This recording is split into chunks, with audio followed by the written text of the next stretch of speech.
Welcome to the PR Maven Podcast, a podcast all about growing your network and building your brand through traditional and digital networking techniques. I'm Nancy Marshall, the PR Maven and CEO of Marshall Communications. I've been strengthening brands through PR for over 35 years, and now I'm celebrating the success of executives, influencers, business owners, and entrepreneurs from all around the world, all of whom have cultivated their brands and broadened their networks through traditional and digital networking methods. Each week, I interview one of these interesting and influential individuals and provide an opportunity for you, the PR Maven Nation, to gain insights from their strategies and stories. So stay tuned for this week's episode, and thanks for listening.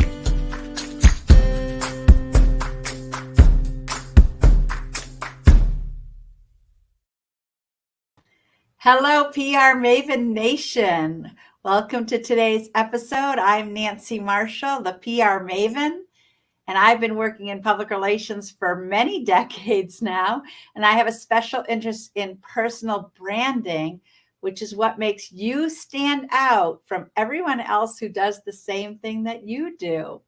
And we're talking today with somebody who definitely stands out in a crowd. His name is Marty Greif, and he is the president of Site Tuners. Welcome, Marty.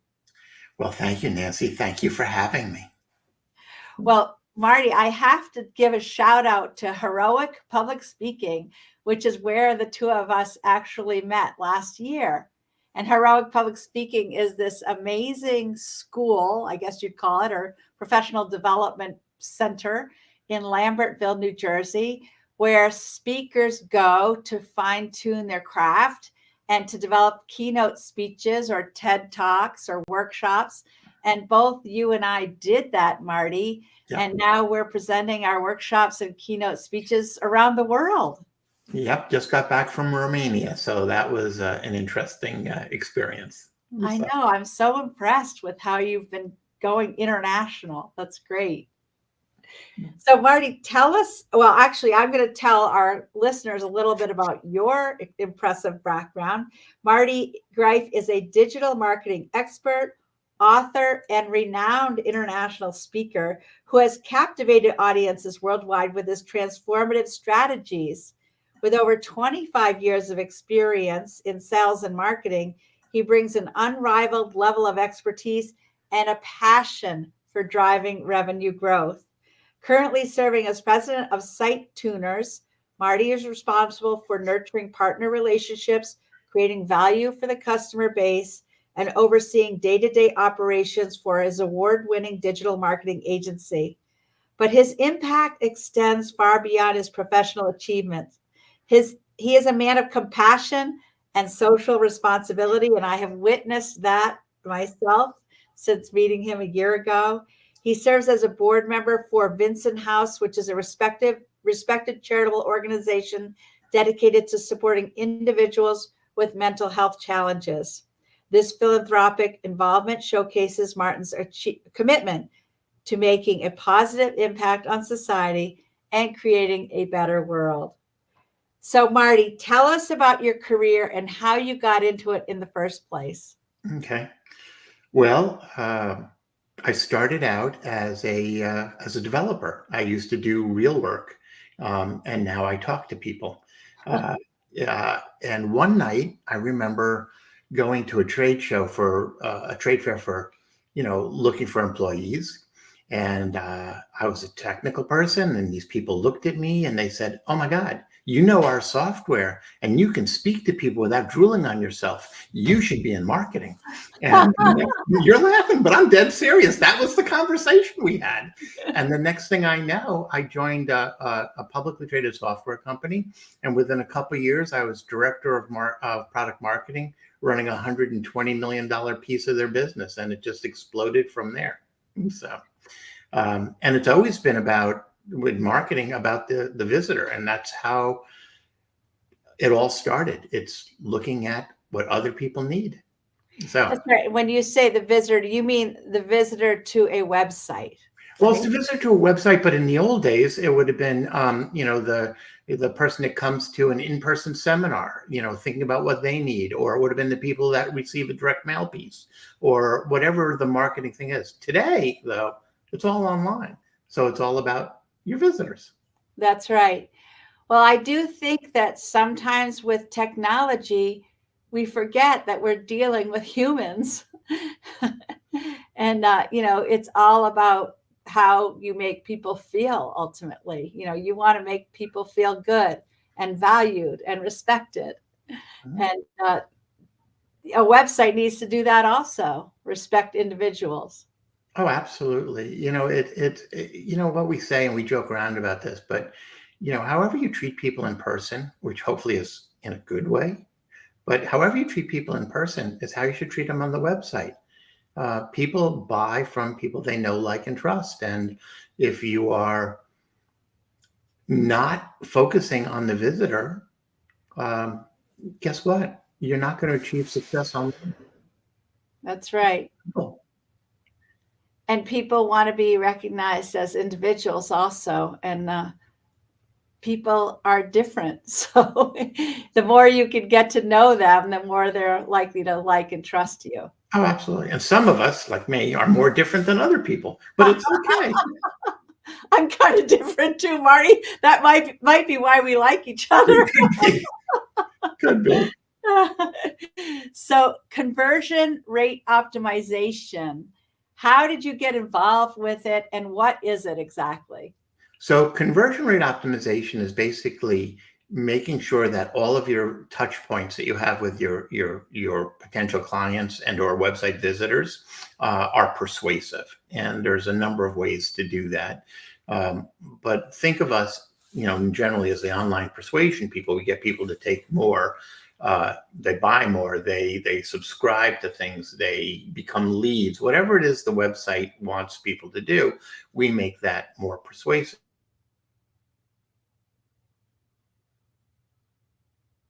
Oh dear, I think Marty just froze. And well, it looks like we had a little glitch there for a second. So, Yeah. Okay. But anyway, the way I got started in this is a friend of mine founded Site Tuners. And it's got to be about 12 years ago that he called me and he said, Marty, could you come join us? I was retired at the time. And he said, could you come join us? I'd like you to be our VP of sales and the adult in charge. And I thought that was really funny. And so I joined them. He wasn't joking. I actually had to be the adult in charge. I'm like, oh my God, are you kidding me? And but it was great. I wound up loving what I was doing. And we wound up, I guess it was in 2019, he and the other founder decided they wanted to do other things. So I bought the company. I like this. I want to keep doing this. And so we've grown it and it's been a blast. So how did I get there? I got there, kind of by accident, but I was already a marketing professional and a friend said, help. So I did. Yeah. And you really are the adult in charge if you're the one that owns the company. Well, today, yeah. Yeah, right. So what kinds of clients are your ideal target market? People who listen. Yeah. So I know that sounds a little strange, but what we do is we look at people's touch points and we make them better. The problem is people have blinders on when they look at their own marketing. And a lot of times people do what we call the opera school of marketing. And it's like, me, me, me, me. It's all about me. I don't care about you. Yeah. So don't do that. That sounds like a Catholic church. Yeah. So yeah, don't do that. So what happens is they say, well, our visitors need to know this and they need to know that. And they need to know. Here's the thing. My opinion of someone's website doesn't matter, and neither does the owner of the company, okay, for the clients. They have to be people who are willing to listen, because at the end of the day, the only people that matter are the website visitors and the people that are giving them money. They're becoming the sales, the leads, the subscriptions, whatever they are. And there's so many tools that tell you what those people are looking for. So if a client will listen to understanding that it's not about them, it's about the visitors. Those are the successful clients. And we even have a test we put people through. We don't tell them it's a test until after if they pass. Yeah.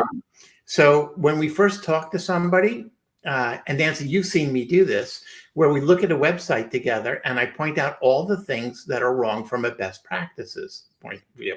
Right. And we call that internally the ugly baby review. Okay. Because if we call your baby ugly and you go, okay, you're listening. But if you justify it all right, then it's like, oh, they're not going to be a good client. They're not going to listen.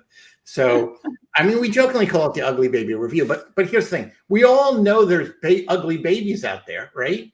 I hate to say it. Well, where do you think ugly people come from? No, that's rude. Okay. But my point is if you really call their baby ugly and they listen and they absorb what you're saying, those are the people we like working with. Okay. Long answer, Nancy. Sorry about that. What if the baby just can't be fixed? Yeah. Well, in fairness, we also won't take on a client unless we think we can get them at least a 25% increase in their conversions and their revenue. Some things just aren't going to work, and they've got a business idea that just makes no sense, or, there's just not a market for it. We can't work magic if there's not really a market for something, right? Right. And I've seen you do analysis of sites and things such as having the telephone number in the upper right-hand corner where people's eyes tend to go first. Yeah. And then something called a trust bar. Do you want to talk about what a trust bar is? Sure. So let's talk about the phone number first. Just so everyone always gets nervous when they hear they have to put their phone number up on a website. Real companies have their phone number on the desktop in the top right-hand corner. And on mobile, it's the click to call icon. Okay. Right. It increases the phone calls. I will not argue that. It does increase your phone calls, but it absolutely increases the conversion rate for sales, subscriptions, and leads much greater than it does phone calls. So having said that, and we've tested this literally it's got to be dozens and dozens of countries around the world, and it always comes to be the case. So for those of you listening, if you think it's painful to put the phone number up there because you can't answer the phone, have it go to a voicemail system where you give them lots of love when they get there. Thank you for calling, the PR Maven. We're so happy you're, and give them some value in it. All right. Don't be like the cable company, like for one, press 1 for this, press 2 to be annoyed, press 3 to bang your head against. Don't do that. Okay. So give them some love. So phone number is important. It is a trust symbol. Nancy is also talking about the trust bar. Wherever you have a call to action of something you want someone to do, have trust underneath it. And a trust bar could be anything from a trust statement like join thousands of customers worldwide, over 10 million products shipped. It could be reviews. It could be Better Business Bureau logos, all sorts of different things that show that you are a trustworthy company. Wherever you've got a call to action, you want to have some trust. And then when you go further on a page, you have other trust, because you don't want to repeat the same trust over and over again because they'll get bored of it. So I'm just laughing because I'm going back to the ugly baby. Could you say, oh, my mother says I'm beautiful? Sorry. We have some interesting conversations with people, let me tell you. So. Yeah. But no, recently I built a new website for prmaven.com, and I encourage everyone to take a look. And I put a bar of logos, all of the logos for the organizations that I'm a member of, like the Women's Presidents Organization and the Chamber of Commerce and other trustworthy organizations to show that the PR Maven is part of a larger network of trustworthy organizations. So I thank you for that idea. Yeah, I know. There's all sorts of trust, and that's a great example of a trust bar. It's not just you, but you're recognized by real organizations. You could also put logos of companies you've worked with. All of that works. Yeah, very good. And client testimonials as well. Absolutely. Right. Absolutely. And reviews, the numbers, 5-star reviews, all of that good stuff. So, Marty, is there one thing that you've learned over the years that could be a game changer for our listeners? Oh yeah, absolutely. And for those of you listening, let me apologize about what I'm going to say in advance. Okay. Um, I'm actually a selfish person. I'm self-centered. I think about myself first. And the reason for that is I'm an animal. Okay. And so are you. You are all animals. Every single listener is an animal. And because of that, we have these animal instincts that helped us survive when had our ancestors who were cavemen. And so if you take yourselves away from being selfish and you think about the other person, that will come through in all your interactions. And Nancy and I have talked about this.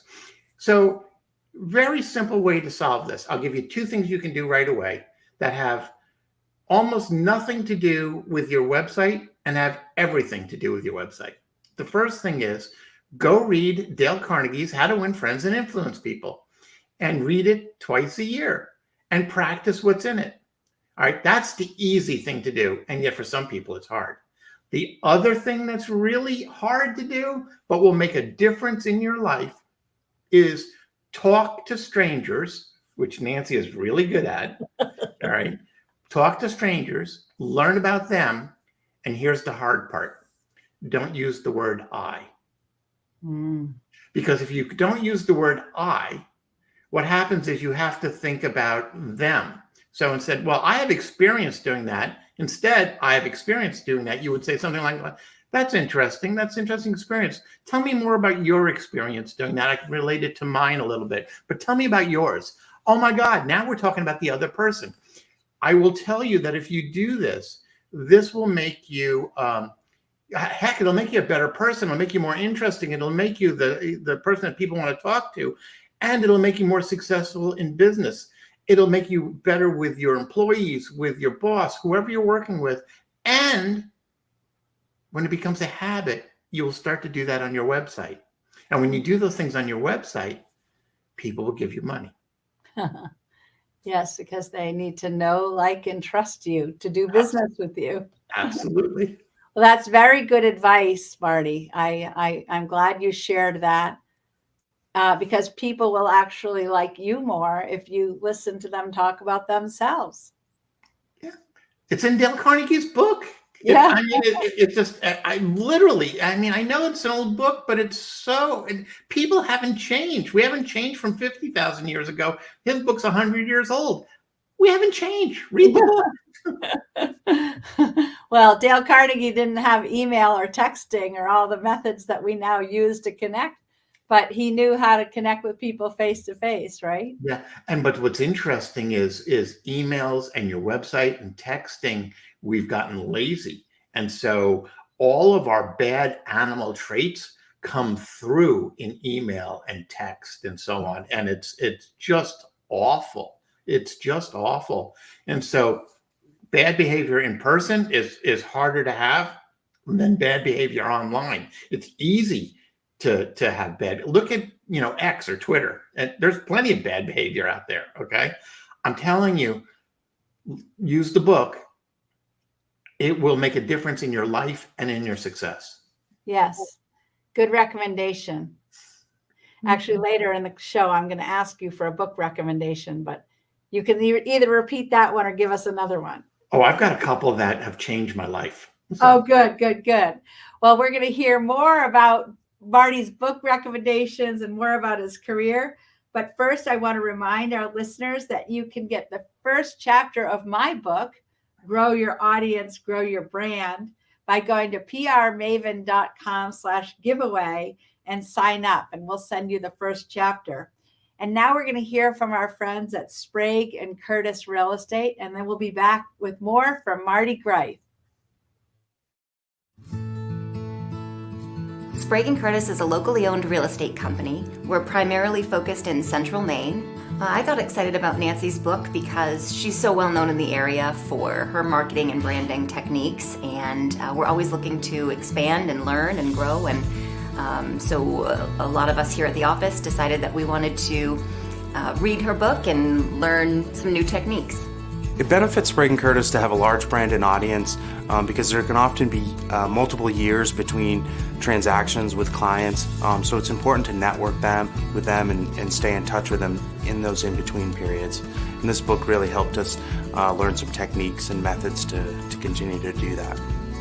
We organized a small book group with Nancy's book with brokers in our office this winter to share information and remind ourselves how important it is to always be working on our network and continually reaching out to our customers. Platforms like social media are important in expanding your business, but equally as important are handwritten notes, cards, letters.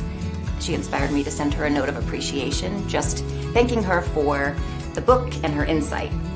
In reading Nancy's book, I was excited to look to continue to grow our brand and our audience. I think she does a great job of motivating us.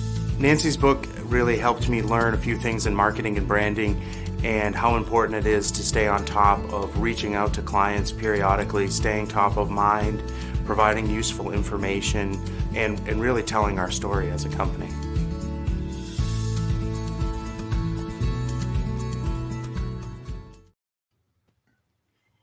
Well, I'm glad that we shared that little commercial after having that conversation, because actually that whole video came about because they read my book and then sent me a note in the mail. And then I reached out. I had never met them before. And I reached out and met the two of them, and they agreed enthusiastically to make that video. So yeah, that was just an example of a human to human contact that has now lasted several years. So thank you. And we're here with Marty Greif, who's the president and owner of Site Tuners. And I had met Marty through Heroic Public Speaking, which is a program that both of us went through last year to become keynote speakers. So Marty, what is the difference between conversion rate optimization and search engine optimization? So search engine optimization are the techniques used to make sure that your website ranks in the search engines, Google and or Bing. And there's a number of techniques and tricks to do that, but it's basically about having really, really good content up there, having people backlink to that content and so on. So it's all about getting traffic to your website. Conversion rate optimization, on the other hand, is making sure that the traffic that comes to your website actually does what you want them to do. And there's a difference between driving traffic and making use of the traffic. So conversion rate optimization is making sure that the traffic, when it gets to your website, takes whatever your desired action is, so that you create a user journey for people. Because when people come to your website, they're anywhere from wondering what you do to needing exactly what you do, or somewhere in between. So those are all different visitor or user journeys. And so you need to have different visitor journeys for those people so that they can move through your funnel. And that's conversion rate optimization. Is it important to really understand the avatars or the personas of the people you expect to come to your site so you can have content that attracts them? You want to understand your visitors, all right? But you got to be careful with personas, all right? So let's talk about personas. We've seen personas where it's like, Jane is a 32-year-old housewife who likes to drink wine, and no, don't do that, okay? That's not helpful. And we've seen those personas. People bring them to us, and here's what we think, and it's like, no, okay? Instead, it's Jane is 32 years old, all right? This is the problem she's trying to solve, okay? These are her constraints in solving the problem, okay? Here's what she needs to know to be able to take the next step. So it's all about what information Jane or John or whoever needs to be able to go from where they are to where you want them to get to. And it's all about solving their problem. Because as I said earlier, it's about them. It's not about you. So if you understand your visitors and what their pain points are and what they need, and you make that user journey about them, and you turn your personas into something that is not fluffy, but really relevant to their pain points, that's when it works. Yeah, because if Jane is somebody in her persona description, you say she likes to drink wine, but your business has absolutely nothing to do with wine. You do auto repair or you sell books or something. You need to align how you solve Jane's problem with. Well, that's true. Unless you're doing auto repair and you're kind of, sketchy. So you want to get her drunk before you give her the bill, but that's a different problem. Okay. You're right. And then you need to get her out of jail too. Yeah. So what are some changes that people could make right away to their website to improve conversion rate optimization? Okay. Simplest thing that they can do is figure out how they would describe their business in 3 to maybe 6 to maybe 10 words. Right? There's a lot of work involved in doing that correctly and having that clarity, and that describing the business and what they do needs to be relevant to the visitor. It's not about what they do so they feel proud about, oh, look what I do.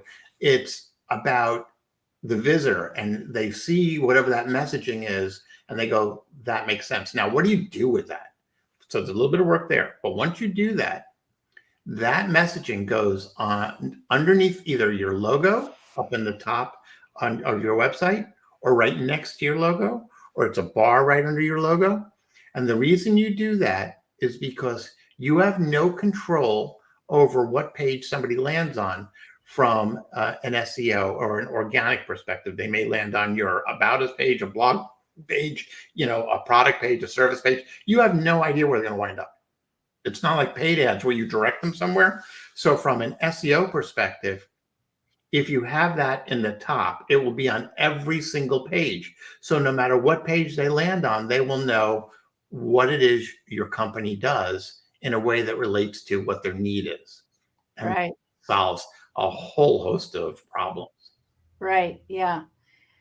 I've heard about the concept of, solving what keeps them awake at night. Yes. To help them sleep through the night. So, think of it this way. When someone lands on a website, they ask themselves 3 questions. Am I in the right place? How do I feel about this site? And what am I supposed to do here? Well, that am I in the right place question is somewhat dependent upon the upstream messaging. But if they land on the website and they're confused, they're going to leave. All right. And here's the other thing. Before somebody comes to your website, you don't know if they're in a happy place. They're like, yay, it's all good. Or they just had a fight with their spouse, or the dog peed on the rug, or they just had a fight with God, or they stubbed their toe. You have no idea what they're going on. And every time you make them think, you're using up a little bit more of that patience. So don't make them think. Make it easy for them to know who you are, what you do, and why it's important to them. What if your website looks really archaic? If your site gives off the vibe that you had built it 20 years ago, does that turn people off? Oh, yeah. Now here, I will tell you something interesting, though, that this is going to be counterintuitive. So it can't look old and dated, but it doesn't have to be pretty. You're designed for the audience. So when we design like a fashion site, it's pretty. But we once designed a site for people selling industrial generators. These were $300,000 industrial generators. And our audience was basically fat old men sitting in a windowless office in a warehouse. They don't care about foo-foo and pretty. They just want the generator, right? So we designed a site that was, honestly, a little ugly, but it was designed for the visitor. I'm joking about fat old men, but my point being, you design for the visitor, right? And so it doesn't have to be beautiful. It has to be relevant to the visitor, but it can't look old. Right. Yeah, exactly. I think so many of us who spend a lot of time online, we can tell whether a website is modern or not immediately. Absolutely. Yeah. Immediately. Yeah, immediately. Can you give us an example of a success story, a client that you've helped produce amazing results for? Sure. We have a client, they're based out of Atlanta, Georgia, Naraju. They sell skincare and hair care products for African American. And so that's their target audience. When we first looked at their website, I thought it was a blog. I didn't even know it was an e-commerce site. And this is on our website as one of our case studies. So we changed it and focused it on the visitor, and we increased their conversion rate by 277%. Okay. Wow. Because instead of making it all about them, we made it all about the visitor. We made it easy for them to navigate. And the whole case study is up on the website. Now, in fairness, what they came to us looked old, outdated, needed help, right? If the website is a good looking website or it's modern, we're not going to increase the conversion rate by 277%. But if you come to us with something that looks like who did it and ran, okay, we're going to get you amazing results. If you've got something that's already modern, okay, then you should expect maybe a 25 to 50% boost in conversions and revenue. We can't make something that's already working well triple its revenue, right? But we can still get a lot of juice out of it. Anyway, right. Long answer, Nancy. Sorry. I'm the king of long answers today, aren't I? No, you're imparting a lot of useful information, Marty. And how do people work with you if they're interested in working with you? Like, how do you get started? So, because I gave it away, and maybe I shouldn't have given it away, but people can go to our website and they sign up with on a link that says "Speak with a Conversion Expert," and we spend 30 minutes and we basically do the ugly baby with them, and we tell them what's wrong with their website, and we pay attention to what they say. Assuming they go through that and they're open to taking constructive criticism on their website.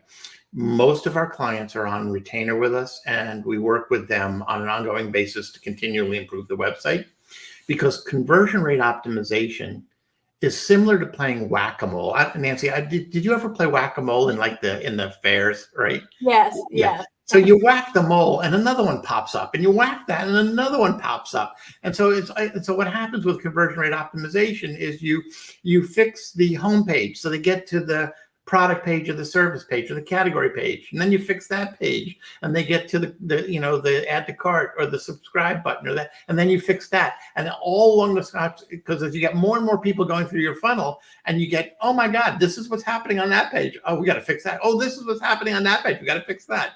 So we got to get them from the beginning of the funnel all the way through, and it just takes time to do it. And then when you do that, you're not done. You go back and you start and you make it even better again, and you make it better again.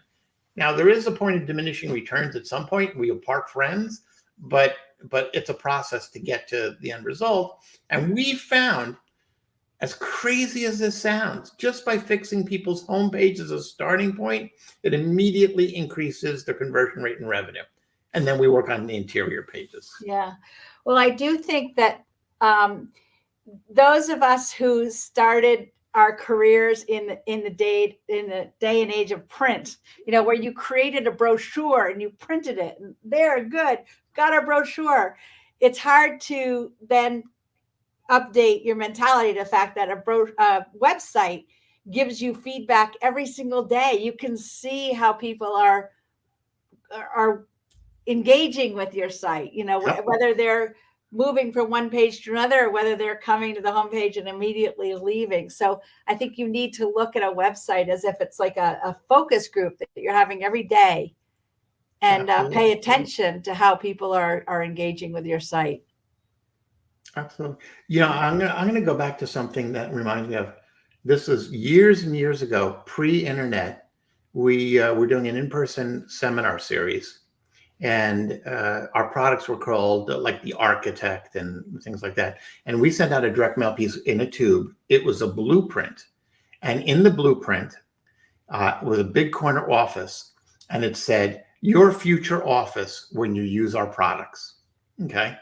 Yeah. We got a 12% response rate on direct mail, and the attendance was 150% of what we had of the people. They brought other people to it. It generated millions and millions of dollars in revenue, because even back then, the direct mail piece was focused on them, not on us. I love that.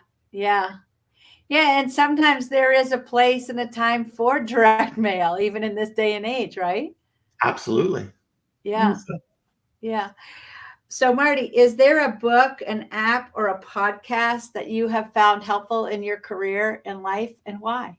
You mean besides your podcast? Yes, exactly. Besides the PR Maven podcast. Okay, just checking. So, all right. So obviously, I already talked about Dale Carnegie's How to Win Friends and Influence People, right, which is a mainstay. The next book I'm going to talk about is probably bizarre. I was VP of Marketing, and I got a book from Dr. Beverly DeAngelis, and it was What Women Want Men to Know.